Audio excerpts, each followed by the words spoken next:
Vous êtes sur Rewmi TV et vous avez raison. Bonjour et bienvenue. Le journal, c'est tout de suite à la une. Le ministre de l'Intérieur, Mohamed Bamba Cissé, rencontre depuis ce matin les politiques dans le cadre des préparatifs des prochaines élections locales. Des concertations se tiennent où sont les ténors de l'opposition. Le FDR et la nouvelle responsabilité confirment leur boycott. Ainsi, voilà. C'est désormais officiel. Le tronçon Mbour-Tchadjaï, premier segment de l'ex-Mbour-Fatick-Kaolack, est déclaré ouvert aux usagers. De nouveaux dispositifs ont été aménagés pour améliorer la fluidité et les équipes des ministères des Infrastructures et du Transport ont supervisé l'ouverture hier. C'est la grande affluence depuis quelques jours dans certaines mairies. Comme souvent, à l'approche des fêtes, ces hôtels de ville sont pris d'assaut par des milliers de personnes en quête de secours financiers. Entre action sociale, tradition et contexte économique, les justificatifs ne manquent pas. Voilà pour les titres. À cela, nous ajouterons la page internationale ainsi que la revue de la presse sur le développement. C'est tout de suite.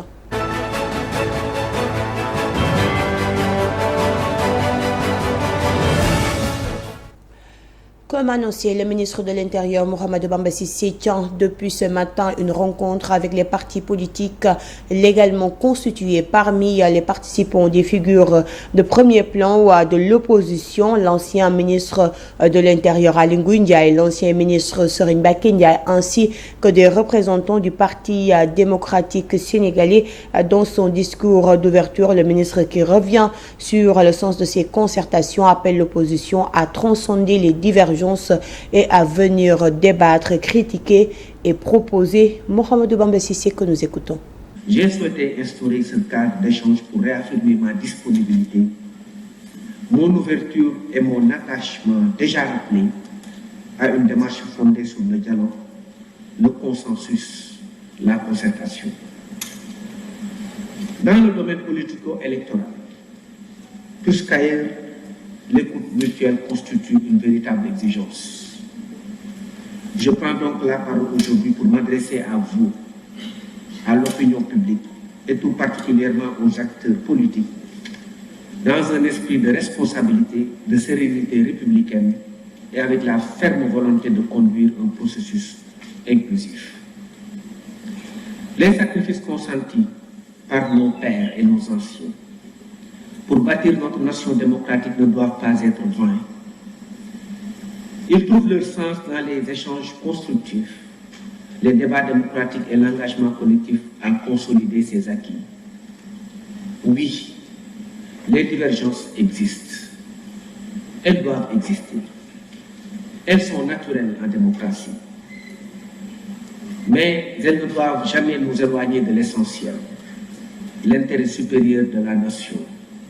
Ce qui nous rassemble doit être plus fort que ce qui nous oppose. La rencontre d'aujourd'hui illustre cette volonté commune de construire ensemble, dans la responsabilité, des réponses aux défis qui nous interpellent. La démocratie demeure un édifice fragile que nous avons le devoir de construire ensemble et de protéger. La rencontre entre le ministère de l'Intérieur et les partis politiques dans le cadre du dialogue sur le processus électoral en vue des prochaines locales ravive les fractures plutôt que les apaiser. Convoqué, le Front pour la République et la démocratie a confirmé son boycott. Une journée de dialogue qui vient après le vote de la loi sur les réformes du code électoral. Véritable test décisif pour le ministre Mohamed Bamba Cissé, nous dit Maringom. Sur la forme, ce dialogue semble perdre d'avance son esprit inclusif puisque des partis de l'opposition au sein du FDR signent le boycott et rejettent le face-to-face avec le ministre qui appelle à des discussions qu'il juge déjà positionnées. Le processus électoral au Sénégal, bien qu'ayant permis une alternance en avril 2024, reste un sujet de vives tensions et de contestations en 2026. Une récente réforme du code électoral adoptée ce mardi par les députés de PASTEF cristallise les débats entre la majorité et l'opposition. L'Assemblée nationale a adopté une modification des articles L29 et L30 du code électoral perçue par l'opposition comme une manœuvre personnelle et rétroactive visant à favoriser des candidatures spécifiques, notamment celle du Premier ministre Ousmane Sonko pour 2029. L'opposition, elle, dénonce le caractère non général et impératif de la loi et annonce la saisine du Conseil constitutionnel pour contester cette réforme imposée par la majorité. Et déjà plane cette suspicion de loi sur mesure. Les partis de l'opposition estiment que cette loi, en supprimant la contumace dans certaines dispositions, vise à réparer des inéligibilités passées plutôt qu'à renforcer la démocratie de manière impersonnelle. De notre côté, le président Diomaye Faye apporte ses retouches sur la Constitution. 4 avant-projets qui n'ont pas encore fait l'unanimité et suscitent de vives polémiques. Une situation inconfortable qui pousse aujourd'hui certains observateurs à se demander l'importance même de ces consultations avec le ministre Bamba Cissé. Déjà, le président de la République introduit sa marque de fabrique. La majorité parlementaire valide la révision du code électoral qui devrait figurer parmi les points focaux de cette rencontre. Ces Sénégalais avertis voient déjà le flop de ce dialogue qui perd de son véracité dès le départ avec la chaise vide annoncée de certains partis politiques. Ces mêmes partis du Front pour la défense de la démocratie et de la République qui rejettent toute conclusion qui sortirait de ces conclaves. Le Front pour la défense de la démocratie et de la République a décliné l'invitation du ministre de l'Intérieur en plus de la non-mise en discussion des documents issus du comité de relecture des conclusions du dialogue national. Il dénonce la modification des articles L29 et L30 par les députés de PASTEF. Écoutons à ce propos Modou Diagne Fada, membre du FDR. Il est joint au téléphone par Mohamed Seck. Nous avons décliné cette invitation du ministre de l'Intérieur à une rencontre. Il ne s'agit pas d'un dialogue, mais il s'agit d'une rencontre programmée par M. le ministre de l'Intérieur pour rencontrer les partis politiques légalement constitués du Sénégal. Malheureusement, la majorité de PASTEF à l'Assemblée nationale hier a effectué un forcing pour faire passer sans concertation les modifications des articles L29 et L30, alors que nous le savons, il y a une tradition bien établie au Sénégal qui fait que, avant toute modification du code électoral, les acteurs politiques sont appelés à des discussions, à un dialogue, à des concertations pour aboutir à des consensus qui, après, seraient transférés à l'Assemblée nationale. Malheureusement, cette fois-ci, ils ont passé par force à l'Assemblée nationale. Ils ont utilisé leur majorité mécanique à l'Assemblée nationale pour nous imposer des modifications sur lesquelles nous avons énormément de réserves. C'est pourquoi le FDR s'est concerté, les partis membres du FDR se sont concertés et ont décidé de ne pas répondre à l'invitation de M. le ministre de l'Intérieur. La nouvelle responsabilité de l'ancien Premier ministre Amadou Ba a aussi décidé de ne pas participer à cette rencontre du côté du parti au pouvoir. On minimise cette décision de l'opposition. Pour le secrétaire général de PASTEF Dakar, le FDR et autres n'ont pas d'arguments qui pèsent. Abdou Samad Yohane est joint par Bamba Sakho. Tout d'abord, saluer l'initiative et le fait que le ministre de l'Intérieur veille à la tradition sénégalaise en ce qui concerne le dialogue politique. Il faut rappeler que PASTEF, même étant dans l'opposition, n'a jamais boycotté le dialogue politique. C'est différent du dialogue national. Donc PASTEF a toujours été présent sur chaque appel de dialogue en ce qui concerne le processus électoral. Donc de par là qu'on a eu à faire les élections de 2019, 2022 et ainsi de suite. Si le ministre de l'Intérieur réaffirme encore, mais remet encore ce dialogue-là, nous saluons cet engagement-là et cette tradition sénégalaise. Est-ce que ça soit boycotté par l'opposition qui se dit opposition, mais récemment, il n'y en a pas, parce que les dernières élections l'ont montré. C'est déplorable. Ça montre encore une fois que l'intérêt des Sénégalais n'est pas leur tasse de thé. Ça montre encore une fois le fait de vouloir toujours chercher un consensus dans le processus électoral n'est pas aussi le intérêt. Donc, nous saluons, l'essentiel, c'est que PASTEF sera présent et nous saluons cette initiative de M. le ministre Bamba Cissé. Pendant ce temps, un conseil des ministres, le président de la République, Bassirou Diomaye Diakhar Faye, est largement revenu sur le dialogue national, le développement durable de la région de Kolda, l'ancrage de la diplomatie économique, entre autres points, la synthèse de Sylvie Khady Faye. Le président de la République, à l'entame de sa communication, indique qu'après examen et relecture inclusive des recommandations sectorielles issues du dialogue sur la réforme et la modernisation de la justice et le système politique tenu en 2024 et 2025, il a décidé de renforcer le caractère inclusif du processus. À cet effet, il a fait partager avec les citoyens les projets de textes y afférents à un mois de la date du 28 mai instituée, journée du dialogue national. L'état prévu dans la région de Kaolack, le président de la République demande au gouvernement de consolider sa vocation agricole et industrielle. Le chef de l'État demande de veiller au renforcement permanent du bon voisinage, de l'intégration. S'agissant de la diplomatie, le chef de l'État demande de veiller au renforcement permanent du bon voisinage, de l'intégration africaine, du multilatéralisme, de la promotion économique et du rayonnement international du pays et d'accompagner la mise en œuvre optimale de la vision Sénégal 2050 à travers l'ancrage systématique d'une véritable diplomatie économique. Enfin, il demande au ministre de l'Éducation nationale et au ministre de l'Enseignement supérieur, de la Recherche et de l'Innovation de vulgariser dans les programmes scolaires et universitaires l'histoire générale du Sénégal et de l'Afrique. Le tronçon Mbour-Thiadiaye est désormais ouvert à la circulation. Il sera exploité par la Seine Autoroute, une première au Sénégal. De nouveaux dispositifs ont été aménagés pour améliorer la fluidité et les équipes des ministères des Infrastructures et du Transport ont supervisé l'ouverture. Écoutons Ibrahim Sall, directeur général des autoroutes du Sénégal. Ce tronçon va être exploité par la société Seine Autoroute, qui est une filiale de la Société nationale autoroute du Sénégal. Une filiale, cela veut dire que c'est une société qui est détenue pour l'essentiel par l'État du Sénégal. Donc nous venons de procéder à l'ouverture et c'est l'occasion pour nous de présenter les différentes innovations concernant cette autoroute. L'interopérabilité qu'on a sur ce tronçon autoroutier, parce que nous sommes dans un circuit fermé.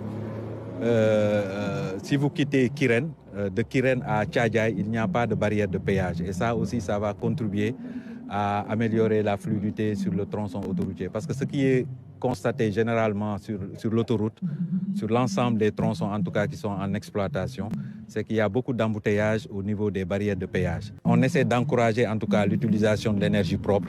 Donc nous avons déjà installé des bornes de péage au niveau de Tchambor, nous allons en installer à Touba et ici aussi à Thiadiaye. Et nous allons en installer aussi à Diouroup, qui est l'aire de service qui sera sur le tronçon Thiadiaye-Kaolack.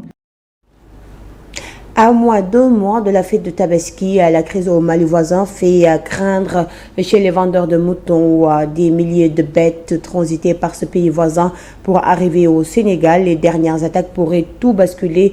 Le président du conseil de la Maison des éleveurs du Sénégal alerte Ismaël Sow. C'est une situation vraiment que nous ne souhaitons pas parce que Mali c'est notre voisin, mais aussi il y a les commerçants de bétail qui partent toujours au Mali pour acheter des animaux pour ravitailler notre pays en matière de consommation de la viande. Concernant les moutons de Tabaski aussi, parfois il y a les moutons qui quittent Mauritanie, passent par Mali vers Caille et Dibouli. Et aussi, ils sont prendre des transports pour rentrer dans notre pays. Mais ce qui concerne les difficultés qu'il y a actuellement au Mali, ça va empêcher aussi beaucoup de choses parce que il y a certains franchements aussi qui quittent vers Mauritanie, vers Silibadé, aussi ils sont traversés, rentrer dans le Mali. Mais avec cette situation, ils ne peuvent pas faire des déplacements. Mais comme vous l'avez dit tout à l'heure, concernant aussi la cherté d'aliments de bétail et ça peut aussi reposer sur le prix des moutons de tabac. Je peux vous confirmer une chose. Dans notre pays, il y avait beaucoup de gens qui élevaient des animaux dans leur domicile. Certains aussi sont faits élevage intensif. Quand vous intensifiez des animaux aussi, vous élevez dans votre domicile, c'est obligatoire d'aller acheter les femmes d'arachide, mais avec aussi l'aliment de bétail. Bon, donc c'est ça qui occasionne la cherté d'aliments de bétail et les femmes d'arachide. Mais seulement, ce qui nous va poser problème demain, c'est les populations qui ne déplacent pas à temps. Parlons à présent des actions sociales en période de fête. Très souvent, les mairies du Sénégal, en particulier celles des grandes villes, mettent en place des aides sociales pour les populations pendant les fêtes religieuses. Ces aides, souvent sous forme de remise de secours, sont destinées aux familles musulmanes ou chrétiennes à préparer convenablement leur célébration. Cependant, ces actions peuvent parfois être maladroites et ne pas respecter les règles de transparence, nous dit Alioune Badara Fall. Assister les populations en période de fête comme la Tabaski, Korité, Noël ou Pâques est devenu une coutume dans plusieurs communes ou mairies de villes au Sénégal. Des actes qui sont fortement appréciés par les populations car leur permettant de gérer une partie de la dépense de la fête. À la veille de ces fêtes religieuses, certaines familles diminuées viennent solliciter des aides pour pouvoir passer de bonnes fêtes et pour répondre favorablement aux attentes de ces populations. Les maires inscrivent dans des budgets des sommes dans la rubrique souvent appelée secours aux indulgents. Entre 30, 40 et 50 000 francs, ces familles dans des enveloppes. Les familles prennent d'assaut les mairies pour s'inscrire dans les registres des demandeurs d'aide afin de bénéficier de cet appui. Et pour faire partie des premiers dépôts, certaines personnes n'hésitent pas à passer la nuit devant le lieu d'enregistrement. Le jour du dépôt, des milliers de personnes se bousculent malgré l'ordre de se mettre en rang, créant ainsi une situation tendue. Cette façon déplorée par bon nombre de Sénégalais montre un manque d'organisation de la part de la mairie. À l'heure du développement fulgurant du numérique, l'inscription devrait se faire en ligne pour éviter un tel désordre. Et puis, cette situation montre surtout le niveau de vulnérabilité de certaines familles qui, pour une enveloppe de 50 000 francs, peuvent passer 2 nuits dehors. Pendant ce temps, le maire, à travers cet acte de bienfaisance, espère avoir gagné de la popularité alors qu'aucune justification n'a été apportée sur la transparence de ces dons et l'équitabilité du partage. Aujourd'hui, si l'appui des familles vulnérables est essentiel, la façon est à déplorer car ne respectant aucune dignité humaine. À l'approche des fêtes, les mairies de plusieurs localités sont prises d'assaut par des milliers de personnes en quête de secours financiers dans un contexte de forte pression économique. Le maire de Guinaw Rail Sud, Abdoulaye Diop, confirme la situation dans sa commune, mais pour la digitalisation du processus, une seule idée, mais a des réserves sur cette concrétisation. Il est avec Salimane Diatta. À quelques semaines de la Tabaski, la pression monte dans de nombreux foyers. Entre hausse du coût de la vie et précarité persistante, célébrer cette fête religieuse devient un défi pour une partie de la population. Face à cette réalité, plusieurs mairies renforcent leur politique sociale pour accompagner les ménages les plus vulnérables. Conséquence, une affluence exceptionnelle est observée dans plusieurs mairies. Abdoulaye Diop, maire de Guinaw Rail Sud, nous parle de la situation dans leur commune. C'est vrai, il y a une forte demande de la population. Les secours, c'est des questions de demande. Il faut que la personne au niveau des secours fait une demande comme adressée au maire avec un certificat de résidence. Maintenant, il faut aller faire le dépôt. C'est là où se trouve le problème, quoi. Donc, les gens étaient partis pour déposer, mais donc il y avait une forte affluence. C'est par rapport à la demande sociale, ça montre vraiment dans ce pays-là, les gens sont dans des difficultés. Les maires doivent revoir leur manière de recenser les demandeurs. Certains pensent même à la digitalisation. Pour le maire de Guinaw Rail Sud, c'est une bonne idée, mais il faut du temps pour le faire. Digitaliser, c'est important, mais peut-être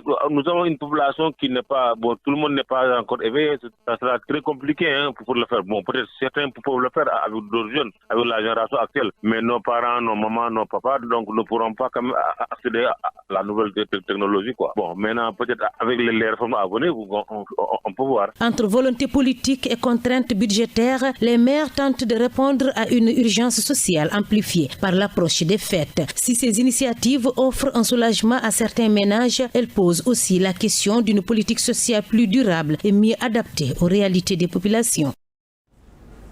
Nous restons avec Salimane Diatta pour la page internationale.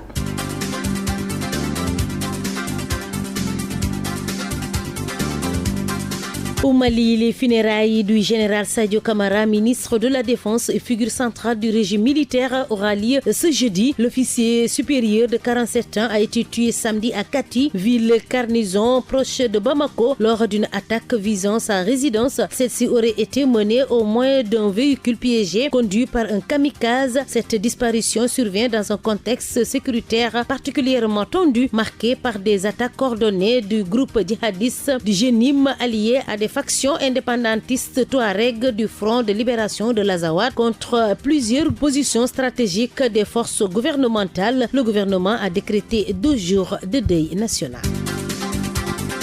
Suite aux violences intercommunautaires qui ont fait des dizaines de morts de samedi à lundi, au moins 42 selon un bilan officiel, près de 60 selon de bonnes sources. Le président tchadien Mohamed Idrissa Déby est depuis mardi soir dans la région du Dar Tama, province du Wadi Fira dans l'est du Tchad. Il assure que l'État a pour objectif de sécuriser la frontière avec le Soudan et de désarmer les civils. La Libye, l'Algérie et la Tunisie ont franchi une étape décisive dans la gestion de leurs ressources hydriques transfrontalières en s'accordant hier sur une exploitation rationnelle et équitable des eaux souterraines du Sahara septentrional. Cette avancée a été actée à l'issue d'une réunion de concertation tenue dans la capitale libyenne Tripoli, consignée dans une déclaration de Tripoli. Cette initiative met l'accent sur le renforcement de la coordination et des échanges entre les trois États afin de garantir une exploitation durable de cette ressource stratégique qualifiée de non renouvelable. En Colombie, la première conférence internationale sur les énergies fossiles s'est achevée à Santa Marta après une dernière assemblée plénière hier dans l'après-midi. Les 56 pays invités et la Colombie ont annoncé plusieurs grands points. La création d'un panel de scientifiques dédié à la sortie des énergies fossiles, le développement de feuilles de route pour chaque pays pour planifier sa transition énergétique et l'analyse des obstacles financiers, notamment la dette et les subventions aux énergies fossiles.